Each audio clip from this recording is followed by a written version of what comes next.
জোর করে আমাদের বাদ দিয়ে জোর করে ইলেকশন করবে, আর্মিকে নষ্ট করার জন্য তারা এখন লাগছে। সেদের পক্ষে নই আমরা। আওয়ামী লীগ একটি দলের ভিতরে যারা বাস করছে বা তারা খারাপ হতে পারে। আওয়ামী লীগ একটা গাড়ি, তার ড্রাইভার খারাপ হতে পারে, গাড়িটা তো খারাপ না। কাজে এগুলো জিনিস বুঝতে হবে। তো এগুলো না বুঝে দেশের একটা বিশাল অঙ্কের জনসংখ্যাকে বাইরে রেখে আমি আমার ইচ্ছা মতো যেটা হাসিনা করতে চেয়েছিল, এই হাসিনার ফেসিবাদী এখন আবার দেখছি যে অর্ধেক লোককে বাদ দিয়ে ইলেকশন করবে জোর করে, এবং জোর করে আমাদেরকে নিয়ে আসবে, কাউকে জোর করে বাদ দেবে। এনারা এখন জোর করে আমাদের বাদ দিয়ে জোর করে ইলেকশন করবে। এই ইলেকশন গ্রহণযোগ্য হবে না। এই ইলেকশনের দেশে কোনো স্থিতিশীলতা আসবে না এবং দেশ আরও সামনের দিকে সংঘাতময় দুর্যোগপূর্ণ অবস্থা চলে যাবে। একটা কথা মনে রাখবা, এটা হলো ওভার পপুলেটেড অ্যান্ড লিমিটেড রিসোর্সের কান্ট্রি। স্বল্প সম্পদ, বেশি লোক সংখ্যা, এবং লোক সংখ্যা বাড়ছেই। ইনস্টিটিউশনকে নষ্ট করা এটা হচ্ছে খারাপ কাজ, আর কিছু হতে পারে না। পুলিশকে নষ্ট করে এখন দেশের লোক বুঝতে পারছে, আর্মিকে নষ্ট করার জন্য তারা এখন লাগছে। তারপরে দেশে থাকবে কি? কে তোমাকে নিরাপত্তা দেবে? তুমি রাস্তায় হেঁটে চললে কে তোমার বাচ্চা কাচ্চাকে বাঁচাবে? এখন তো বাঁচাতে পারছে না। এটা ঠিক নয়। সেনাপ্রধানের তুমি চাইতে পারো না, এটা একটা ইনস্টিটিউশন। আমরা পলিটিক্যাল লোকদের চাইতে পারি, কিন্তু একটা ইনস্টিটিউশনকে আমি এভাবে চাইতে পারি না। তাকে যদি দোষ থাকে, দোষের বিচার হবে, সেটা বিচার প্রক্রিয়া হবে। আমি আমার ইচ্ছায় চাইলাম, গায়ের জোরে চাইলাম। দেশকে বাঁচাতে হবে তাকে।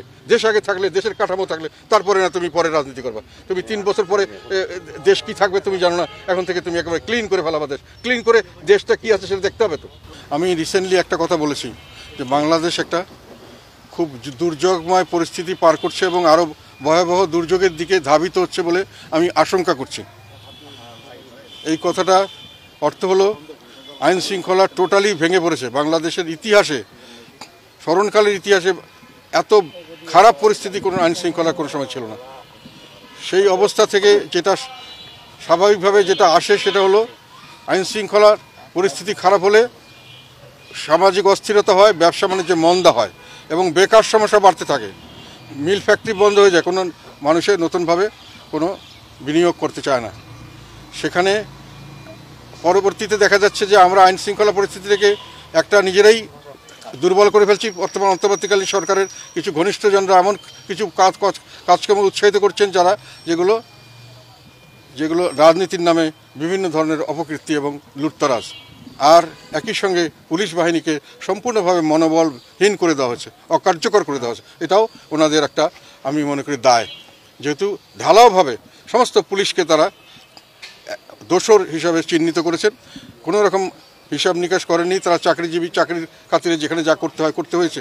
সব সরকারের আমলে তারা সবসময় করেন।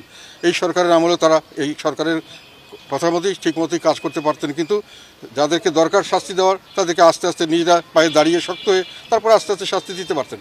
কিন্তু প্রথম ধাক্কায় পুলিশ বাহিনীকে সম্পূর্ণ ভেঙে দেওয়া হয়েছে।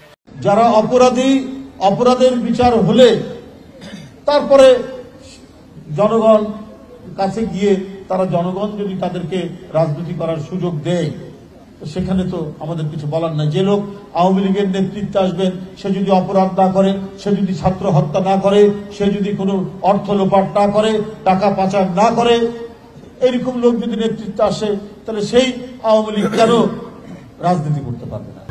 এবং এর মধ্যে এই যে ব্যাংক খালি করে দেওয়া, এই যে লক্ষ কোটি টাকা বাইরে পাচার করা, এই পাচারের মধ্যে অধিকাংশই হচ্ছে শেখ হাসিনার আত্মীয় স্বজনরা জড়িত, তাদের পছন্দনীয় ব্যবসায়ীরা জড়িত, তাদের লোকজন জড়িত।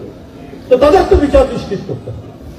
আসুন সবাই মিলে এই হত্যাকারী, যারা গণতন্ত্রকেও শুধু হত্যা করেনি, যারা প্রতিষ্ঠানকে ধ্বংস করেছে, যারা বাংলাদেশের স্বাধীনতা বিক্রি করেছে এবং এই স্বাধীনতা বিক্রি করে নিজের গদি আঁকড়ে রাখার জন্য যারা শিশু বাচ্চা থেকে 2 বার তারা জনগণের কাছে প্রতারণা করেছে।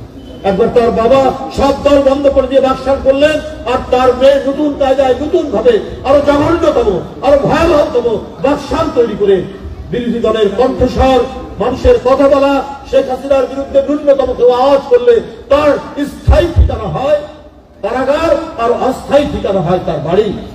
এই ছিল শেখ হাসিনার আমল। সুতরাং সেই রাজত্ব যাতে ফিরে না আসে, সেগুলো নিশ্চিত করেই তো গণতন্ত্রে যার যার জায়গা, যার যার রাজনীতি করার অধিকার। সে ঝোল যে খেয়েছে তারও বিচার হতে হবে। তাহলে দেখবেন ফ্যাসিবাদের উত্থান ঘটানোর আর কেউ চেষ্টা করবে না।